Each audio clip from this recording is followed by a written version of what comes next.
thought of and well-presented bill for second reading. I believe that as a nation, we have not taken food security seriously in this country, particularly when we know that this nation has survived on agriculture in the past. But when the oil came in, everyone went for oil money and agriculture was abandoned.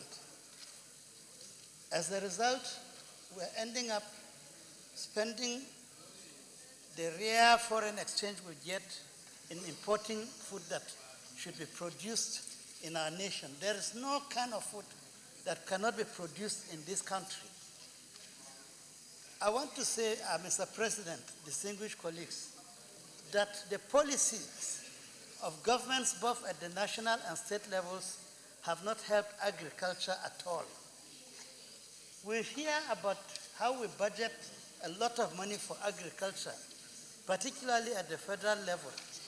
And we know very well that the farmers that need these monies are in the local government areas and not at the national level.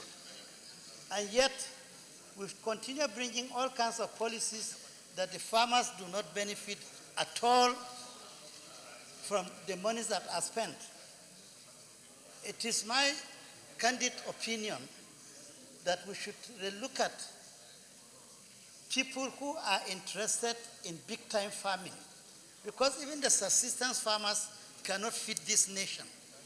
We need now to go into agricultural business where loans can be given to people who have interest and are willing to produce food, and let these loans be monitored properly to ensure that they are used for the purpose they are given for at least at 1-digit percentage.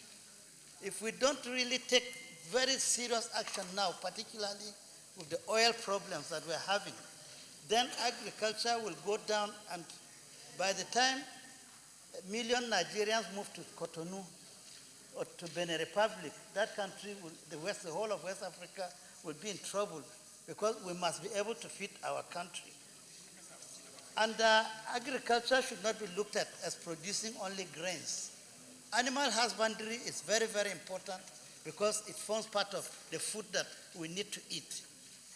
And we are also having the problem of the cow rearers now even getting into agriculture to spoil the farms, and yet we're playing politics of how to handle this animal husbandry, which is part of farming. I want to believe that these politics of grazing land and so on should be looked at seriously.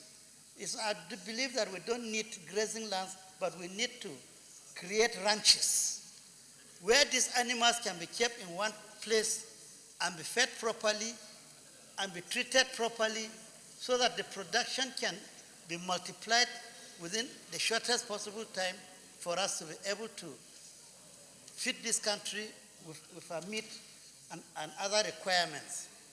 I therefore want to say that we should support this program and look at it. By the time this bill is sent to the Committee on Agriculture, they should look at the details of this bill more, and there should be more inputs put into it than just what my colleague Theodore has just read. And I believe very sincerely that the federal government should act, and the time is now.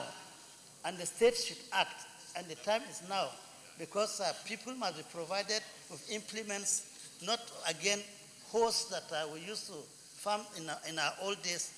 I will recommend that the Committee on Agriculture should visit Plateau State and see what has been done about agriculture in the Plateau, which can be something that can be copied in many other states of the Federation.